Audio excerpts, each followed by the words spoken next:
I tried to respect my boyfriend's family's vegan lifestyle, but it turned my life into a nightmare.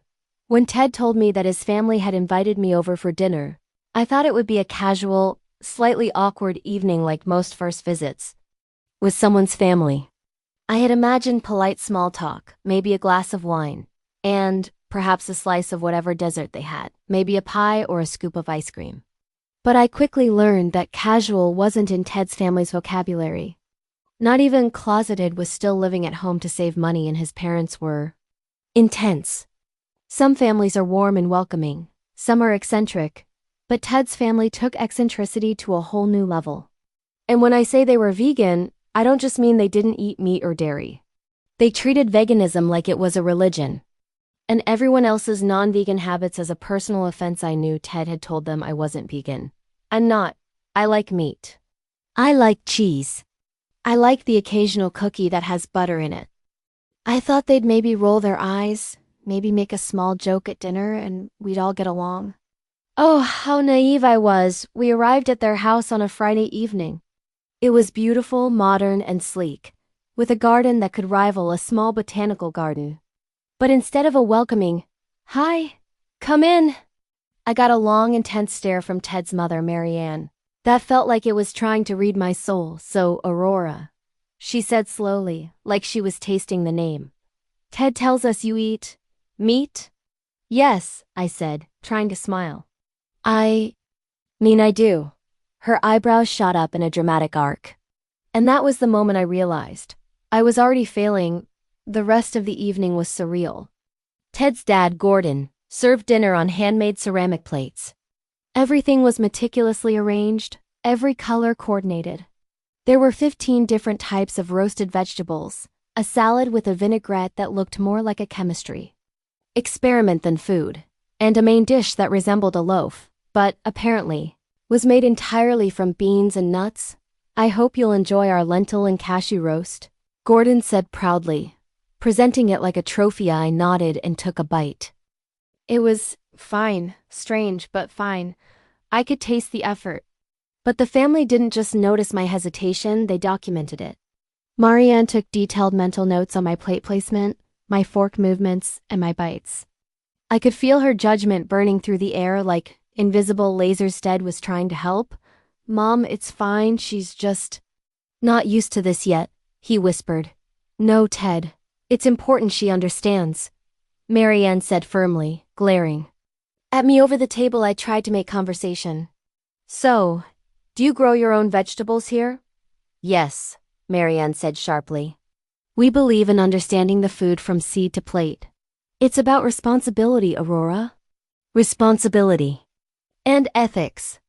Do you know where your food comes from?" I tried not to wince. I knew she wasn't just asking. She was testing me. I nodded. "Yes. Mostly? Mostly is not enough," she said by dessert. I was exhausted. I tried to compliment the chocolate. Avocado mousse, which was actually delicious, but Marianne corrected me. "You mean the cacao avocado parfait. It's raw, organic, and ethically sourced." "Right. The ethically sourced parfait," I said, nervously laughing. Ted squeezed my hand under the table. "It'll be okay. Just survive dessert. Then we can go home." After dinner, Marianne gave me a long, carefully rehearsed lecture on vegan ethics.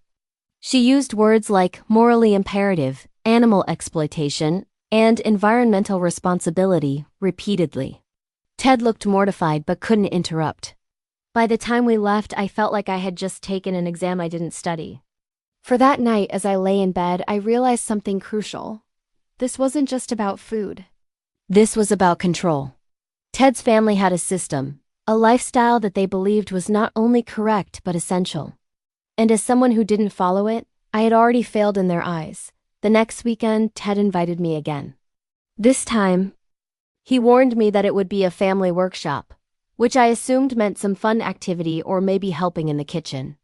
I was so very wrong. When we arrived, Marianne met me at the door holding a clipboard. Yes, a clipboard.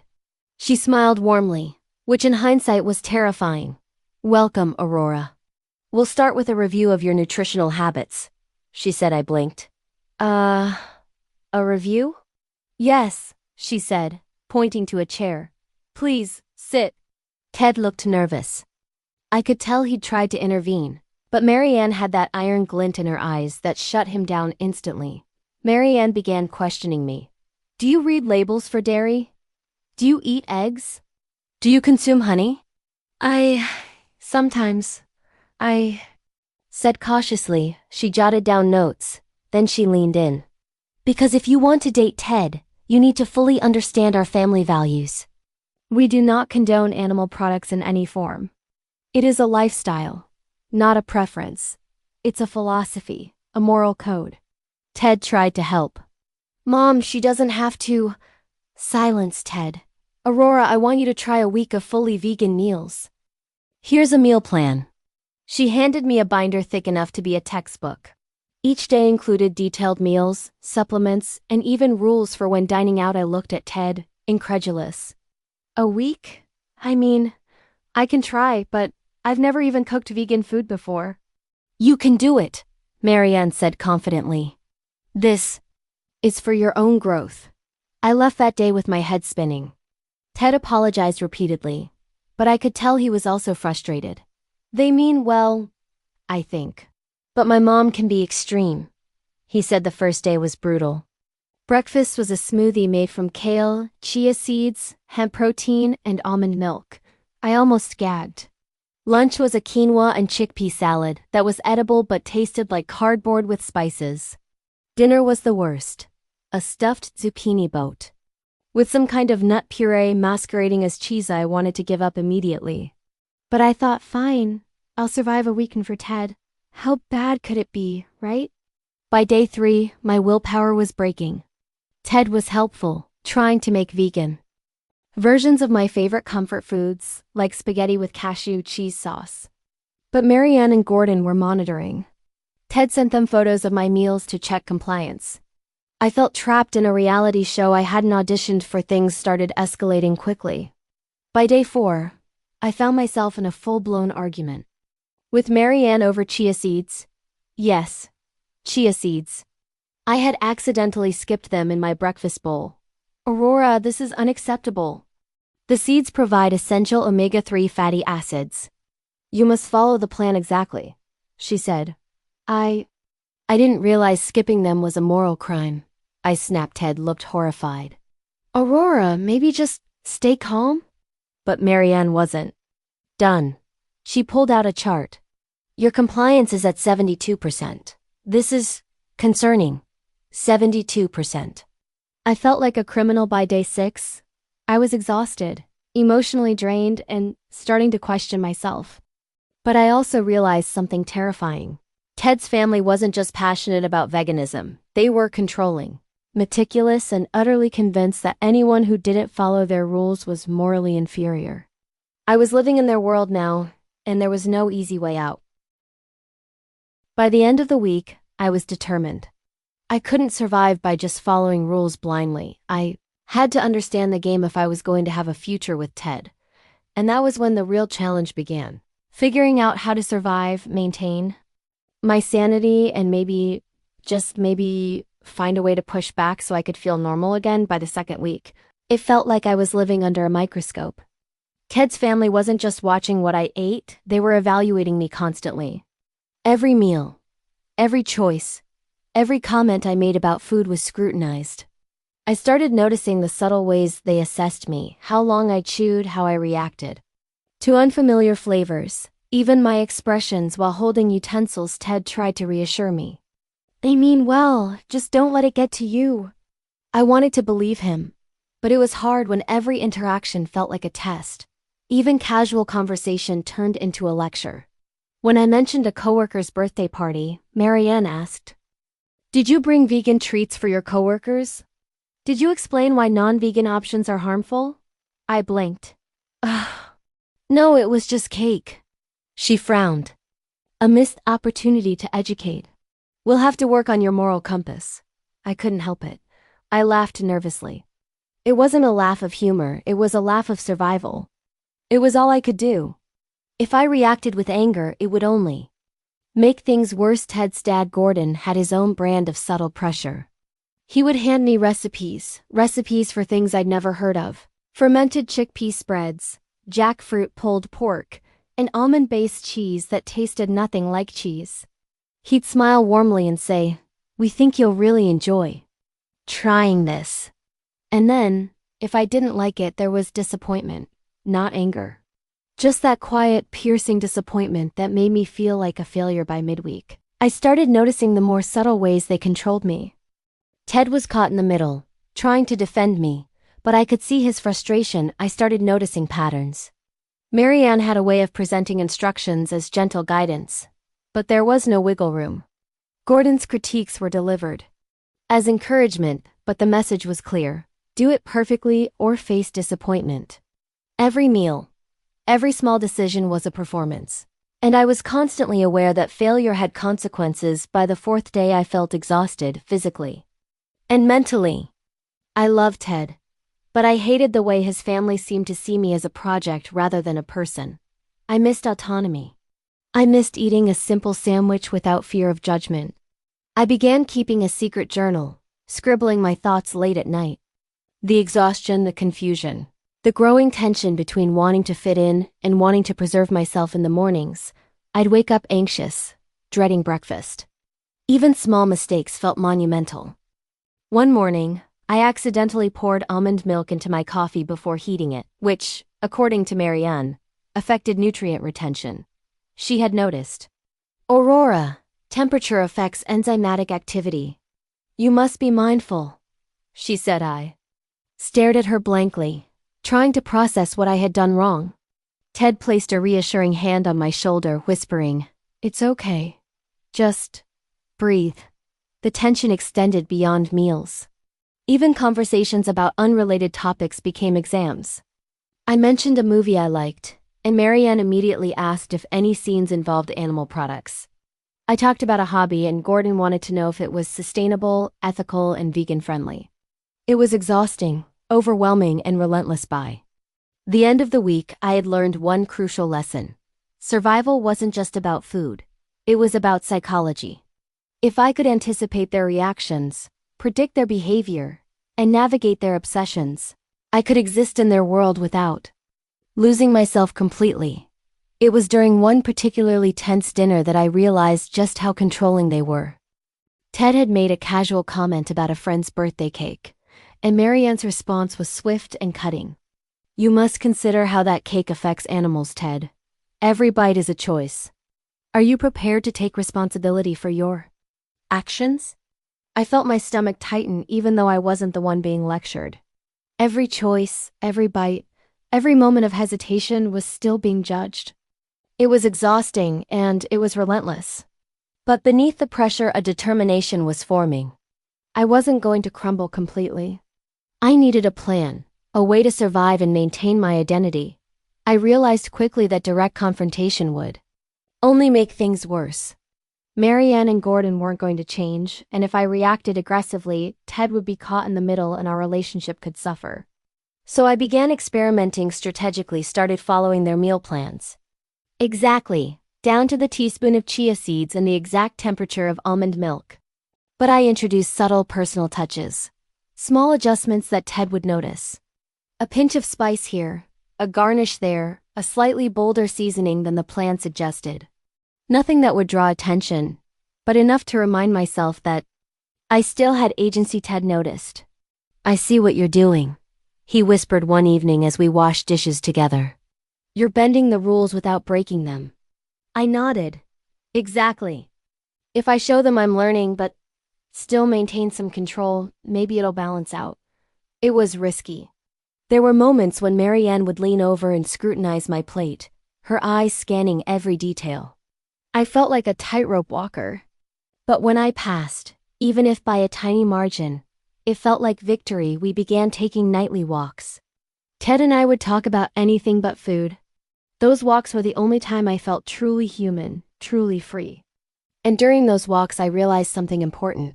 I wasn't going to change them, and they weren't going to change me. But I could navigate this extreme environment without losing myself. And without hurting my relationship. The breakthrough came unexpectedly. Ted's younger sister Lila, who was usually quiet and reserved, pulled me aside one afternoon. "You know," she said, whispering, "my parents are intense, but they respect effort. They notice subtle things. You don't have to agree with everything, just show you care. And sometimes creativity goes unnoticed if it's subtle." That advice was like a flashlight in a dark tunnel. I could assert myself without provoking them. I could maintain dignity while still respecting the boundaries they imposed. I started planning my final act for the week. Not a confrontation, not rebellion, but a demonstration of who I was. A mix of respect, effort, and personal flair began. Preparing meals that adhered strictly to their rules, but incorporated techniques I had learned online. A lentil loaf with herbs shaped in a pattern, zucchini noodles with a homemade nut-based sauce, and a dessert that looked perfectly conventional, but had a hint of a fruity flavor they might not expect. The day I served my final meal, Marianne and Gordon were visibly evaluating me, as always. I presented the dishes confidently, explaining the process for each one with the knowledge I had absorbed. There were slight nods of approval, and for the first time, a small, genuine smile from Marianne. "You've done well," she said, almost grudgingly. "You're learning. And I can see effort. Effort is important." It wasn't perfection, and I didn't feel fully accepted, but I had survived, navigated the storm, and reclaimed my dignity. Ted squeezed my hand under the table, a silent acknowledgement that we had endured something together. By the end of the week, I felt stronger, smarter, less like a victim and more like a participant in a high-stakes social experiment. I knew one thing for certain. Surviving this week was only the beginning. The real challenge would be maintaining my identity while navigating Ted's family long-term. But I was ready. I had learned how to fight without fighting, how to bend the rules without breaking them, and how to assert myself subtly in a world that demanded conformity. By the third week, the tension in Ted's house had reached a boiling point. I had survived 2 weeks of scrutiny, subtle lectures, and constant monitoring, but it had taken a toll. I was exhausted, emotionally drained, and constantly on edge. I loved Ted, but I was beginning to question whether I could continue living under these conditions. Each day felt like navigating a labyrinth with invisible walls I couldn't see. Until I hit them. Ted was trying his best to support me, but he was caught in a terrible middle. He loved his family, and he loved me, but he couldn't shield me from their intensity. One evening, as we sat in the kitchen trying to prepare a simple salad together, Marianne entered unexpectedly with a notebook in hand. "Aurora, your nutrient intake yesterday was insufficient. You missed a key source of B12, she said, her voice firm but calm. I didn't realize," I muttered, trying to keep my voice steady. "You must understand, Aurora," she said, her tone sharp. "This is not optional. This is about responsibility, about ethics, about moral duty." I felt my patience snap. "I am trying. Every day I follow your rules, every meal, every instruction, and it's never enough. I'm not a failure and I'm not a project." Ted gasped. "Aurora." Marianne's eyes widened, then narrowed. "I see. So you think you can defy us?" "No," I said quickly, trying to clarify. "I'm not defying you, I'm just human. I have limits." Gordon finally spoke up. "Aurora, we appreciate effort, but effort must meet standards. Otherwise, it's meaningless." The tension was suffocating. I could feel my heart racing, my hands shaking. This wasn't just about veganism, it was about control, about authority, about moral judgment. And I was at the breaking point. That night, Ted and I had a long conversation in the garden. The air was cool, and the sound of leaves rustling felt like the only relief I had from the oppressive atmosphere inside. "I can't do this forever," I admitted. "I can't constantly feel judged. I love you, Ted, but I can't live like this." Ted sighed, running a hand through his hair. I know it's extreme, but my parents, they just want what they think is right. They love you, but their way of showing it is suffocating." We realized something crucial. The only way for our relationship to survive was to set boundaries. Not through confrontation, not through rebellion, but through carefully communicated limits. I needed to take back a little control without pushing them into a defensive stance. The next morning I tried a new approach. I carefully explained to Marianne and Gordon that while I respected their lifestyle, I couldn't adhere to every single rule perfectly. I emphasized effort, respect, and willingness to learn, rather than strict compliance. Marianne tilted her head, her sharp gaze inspecting me as though she were assessing my soul. Effort, you say? Yes, I said, feeling my confidence grow. I can't do everything perfectly, but I can try. I can participate, learn, and respect your values. I just need understanding too. To my surprise, they paused. Gordon nodded slowly. Effort, acknowledged. But consistent effort must still meet guidelines. That day, I cooked a meal that symbolized our compromise. I followed the vegan rules strictly but added small personal touches that reflected my identity. Seasoning combinations I loved, presentation that felt natural to me, and flavors I enjoyed. When I served it, Marianne and Gordon tasted quietly, then nodded. You've improved, Marianne said softly, almost reluctantly. Effort is noted. Ted's face lit up. See? We can get through this, he whispered. The breakthrough wasn't just one meal. Over the next few days, I started to see subtle changes in how they treated me. Marianne still corrected minor mistakes, but she no longer treated every small slip as a moral failing. Gordon offered tips rather than criticism, and even made small compliments about the flavors I'd added, yet the pressure wasn't gone completely. Each family meal became a careful negotiation. I had to balance honesty with diplomacy, and every interaction required energy and mindfulness. I realized that navigating Ted's family wasn't just about food. It was a test of emotional intelligence, patience, and resilience. I also learned something unexpected. The more I showed consistent effort and subtle creativity, the more Ted's family seemed to respect me. It was like cracking a code. If I played the game carefully, I could assert my individuality without provoking confrontation. By the end of the week, I felt a mix of exhaustion and triumph. I had survived the storm, navigated impossible expectations, and had begun to carve out a space for myself in this intense environment.